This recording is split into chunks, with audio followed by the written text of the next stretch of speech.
परिवार को मालिक बनकर नहीं बल्कि माली बनकर संभालो, जो ध्यान तो सबका रखता हो पर अधिकार किसी पर नहीं जताता हो। श्री कृष्ण कहते हैं, कोई मौका दे तो उसे धोखा मत देना और कोई धोखा दे तो उसे मौका मत देना। मिलावट का दौर है, हां में हां मिला लिया करो, संबंध लंबे समय तक टिकेंगे। दीपक इसलिए वंदनीय है क्योंकि वह दूसरों के लिए जलता है, दूसरों से नहीं जलता है। खुद की कमजोरी जान लेना भी जिंदगी की सबसे बड़ी ताकत है। चलने की कोशिश तो करो, दिशाएं बहुत है। रास्ते पे बिखरे कांटों से ना डरो, आपके साथ दुआएं बहुत है। जो चाहा वो मिल जाना सफलता है, जो मिला है उसको जानना प्रसन्नता है। जिंदगी का सबसे खूबसूरत पौधा विश्वास होता है, जो जमीन में नहीं दिल में उगता है। अगर आप उस इंसान को ढूंढ रहे हैं जो आपकी जिंदगी बदल सकते हैं तो एक बार आईने में देख लीजिए। खुद से ज्यादा हमें कोई नहीं बदल सकता। अपनी तारीफ खुद कर लिया करो, क्योंकि बुराई करने के लिए तो पूरी दुनिया मौजूद है। क्रोध एक ऐसा तेजाब है जो जिस चीज पर भी डाला जाता है उससे ज्यादा उस पात्र को नुकसान पहुंचाता है जिसमें वो रखा जाता है। बहुत मुश्किल नहीं है जिंदगी की सच्चाई समझना। जिस तराजू में दूसरों को तौलते हो कभी उस पर खुद बैठ कर देखना। जलो वहां जहां जरूरत हो। उजालों में चिरागों के मायने नहीं होते। किसी को हरा देना बेहद आसान है, लेकिन किसी को जीतना बेहद मुश्किल। जिम्मेदारियां इंसान को वक्त से पहले बड़ा बना देती है। समय वह है जिसे हम सबसे ज्यादा चाहते हैं, पर जिसे हम सबसे गलत तरीके से उपयोग भी करते हैं। त्याग के बिना कुछ भी पाना संभव नहीं है। एक सांस लेने के लिए पहली सांस छोड़नी पड़ती है। पतझड़ में सिर्फ पत्ते गिरते हैं। नजरों से गिरने का कोई मौसम नहीं होता। जिसे खुद की गलती नजर नहीं आती उस इंसान से दूरी बना लेना ही बेहतर होता है। जिनका दिल साफ होता है, दुनिया गलत साबित उन्हीं को करने में लग जाती है। जीवन में सबसे अच्छा सबक आप ये सीख सकते हैं कि कैसे शांत रहना है। यदि आप अपने सपने को पाने की हिम्मत रखते हो तो आपका हर सपना सच हो सकता है। समस्याएं देखकर जीवन में कभी हार मत मानो। क्या पता इसी समस्या के अंदर तुम्हारी एक बड़ी शुरुआत छुपी हो। अगर कष्ट बड़ा है तो कामयाबी भी बड़ी ही मिलेगी। भीतर क्षमा हो, क्षमा निकलेगी। भीतर क्रोध हो, क्रोध निकलेगा। भीतर प्रार्थना हो तो प्रार्थना निकलेगी। नफरत हो तो नफरत। इसलिए जब भी कुछ बाहर निकले तो दूसरों को दोषी मत ठहराना। आशा और विश्वास कभी गलत नहीं होती। बस ये हम पर निर्भर करता है कि हमने किससे आशा और किस पर विश्वास करना है। विचारों की खूबसूरती कहीं से भी मिले चुरा लो, क्योंकि चेहरे की खूबसूरती तो उम्र के साथ बदल जाती है, मगर विचारों की खूबसूरती हमेशा दिलों में अमर रहती है। जब हम कोई भी कार्य भगवान की याद में रहकर करते हैं तो उसमें भगवान की शक्तियां हमारी मदद करती हैं और हमारी सफलता निश्चित हो जाती है। अपनी परिस्थिति परमात्मा को सौंप दीजिए, क्योंकि जितना आप जीवन भर में कर सकते हैं उससे कहीं ज्यादा वो एक पल में कर सकते हैं।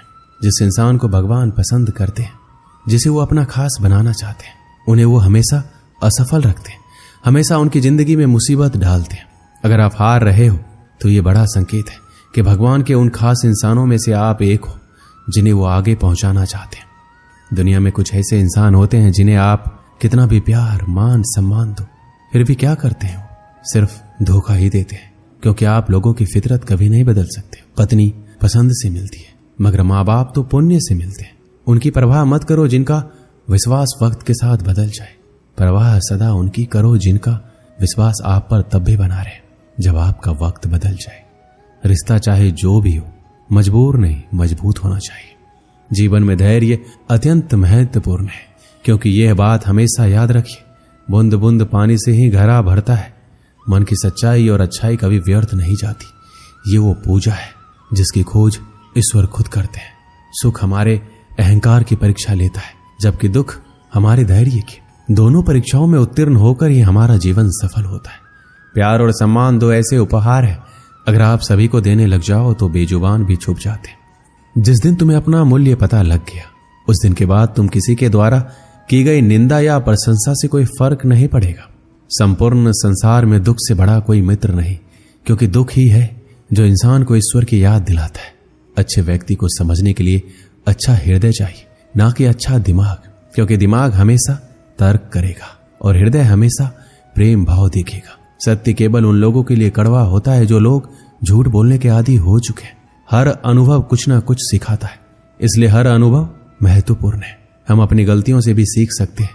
पेट में गया हुआ विष केवल एक मनुष्य को मारता है, परंतु कान में गया हुआ विष कई संबंधों को मार देता है। अपनी नजर हमेशा उस चीज पर रखो जिसे तुम पाना चाहते हो, उस पर नहीं जिसे तुम खो चुके हो। इंसान की आदत है, नहीं मिला तो सब्र नहीं करता और मिल जाए तो कदर नहीं करता। जिंदगी में सब लोग दोस्त या रिश्तेदार बनकर नहीं आते, कुछ लोग सबक बनकर भी आते हैं। पीठ हमेशा मजबूत रखनी चाहिए, क्योंकि शाबाशी और धोखा दोनों ही पीछे से मिलते हैं। कुछ लोग आपसे इसलिए भी नफरत करने लग जाते हैं क्योंकि आपकी सही बातें उन्हें कड़वी लग जाती है। जो साथ रहकर भी किसी के हो वो दूर रहे तो ही अच्छा है। किस्मत सिर्फ मेहनत से बदलती है, बैठकर सोचते रहने से नहीं। सिर्फ उसी के सामने झुको, वो किसी के सामने तुम्हें झुकने नहीं देगा।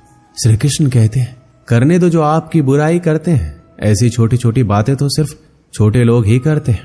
सिर्फ धोखा देना ही धोखा नहीं होता, लेकिन किसी के साथ अपनेपन का नाटक करना यह बहुत ही बड़ा धोखा होता है। जो आपकी सही बातों का भी गलत मतलब निकालते हैं, उनको सफाई देने में अपना वक्त बर्बाद मत करो। एक दिन शिकायत आपको वक्त से नहीं बल्कि खुद से होगी कि एक खूबसूरत जिंदगी आपके सामने थी और आप दुनियादारी में उलझे रहे। एक बार माफ करके अच्छे बन जाओ, परंतु दोबारा उस इंसान पर भरोसा करके बेवकूफ मत बनो। अपने तो वो होते हैं जिन्हें आपके दर्द का एहसास हो, वरना हाल चाल तो रोड पर आते जाते लोग भी पूछ लेते। मेहनत का फल और समस्याओं का हल देरी से ही सही पर मिलता जरूर है। जब आप दूसरों का अच्छा चाहते हैं तो वही चीजें आपके जीवन में वापस आती है। यही प्रकृति का नियम है। टूटी हुई चीजें सबसे ज्यादा तकलीफ देती है, जैसे भरोसा, दिल, नींद और सबसे अधिक उम्मीद।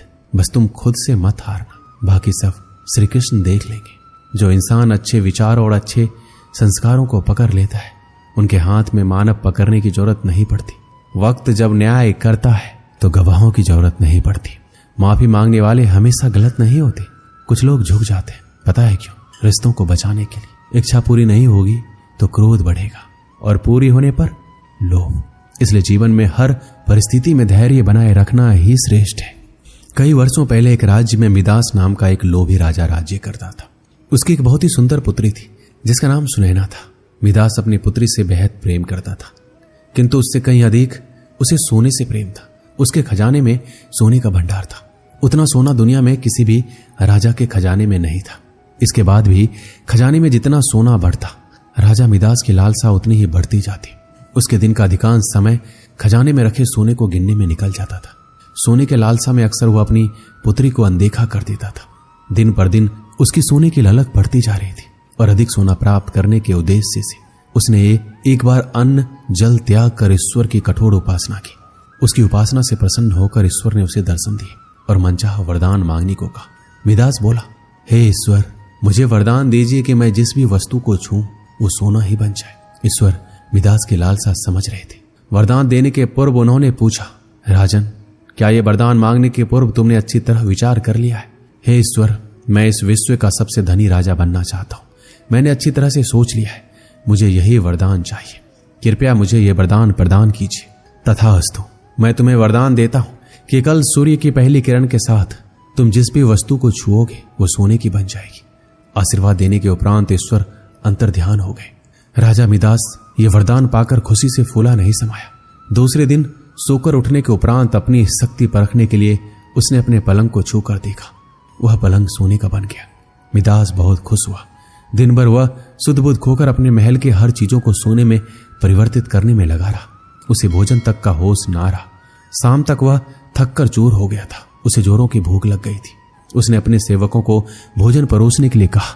भोजन परोसा गया, किंतु ये क्या, जैसे उसने भोजन को हाथ लगाया तो सोने में परिवर्तित हो गया। अब सोने को तो खाया नहीं जा सकता था। भूख से बेहाल राजा मिदास ने फल खाकर भूख मिटानी चाहिए, किंतु उसके छूते ही वो भी सोने में परिवर्तित हो गया। वह गुस्से से तिलमिला उठा और उठकर बाहर चला गया। बाहर टहलते हुए अपने महल के उद्यान में पहुंचा। वहां उसने देखा कि उसकी नन्ही पुत्री सुनैना खेल रही है। उसका सुंदर मुख देख राजा के मन में प्रेम उमड़ आया। कुछ क्षणों के लिए वह अपनी भूख भूल गया। जब सुनैना ने अपने पिता को देखा तो उसके पास दौड़ी चली आई और प्रेम पूर्वक उससे लिपट गई। राजा मिदास ने प्रेम जताते हुए उसके सिर पर हाथ फेरा और तुरंत ही वह सोने में परिवर्तित हो गई।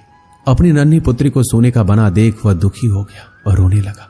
उसने पुनः ईश्वर से प्रार्थना की प्रार्थना सुनकर ईश्वर प्रकट हुए और उसने पूछा, राजन क्या हुआ, अब तुम्हें क्या वरदान चाहिए?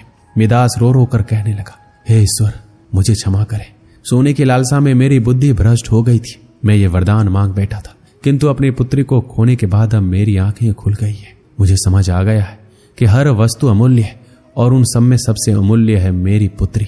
भगवान कृपया ये वरदान वापस ले लीजिए, मेरी पुत्री मुझे लौटा दीजिए। मैं सोने की लालसा त्याग दूंगा और अपना कोषागार निर्धनों और जरूरतमंदों के लिए खोल दूंगा। ईश्वर ने जब उसके पछतावे के आंसू देखे तो अपना वरदान वापस ले लिया। दूसरे दिन सूर्य की पहली किरण के साथ सारी वस्तुएं अपने वास्तविक रूप में आने लगी। राजा मिदास की पुत्री भी अपने वास्तविक रूप में आ गई। उसने अपने वचन के अनुसार अपना कोषागार निर्धनों और जरूरतमंदों के लिए खोल दिया। उसका लोभ खत्म हो चुका था, वो एक संतुष्ट जीवन व्यतीत करने लगा। इस कहानी से हमें क्या सीख मिलती है? धन महत्वपूर्ण अवश्य है, किंतु सर्वस्व नहीं। प्रेम, खुशी, संतुष्टि कभी भी धन से खरीदी नहीं जा सकती। इसलिए लोभ ना करें, लोभ का परिणाम हमेशा बुरा ही होता है। दोस्तों इस वीडियो में बस इतना ही, मिलते हैं अगली वीडियो में। अपना ख्याल रखिएगा। जय श्री कृष्ण।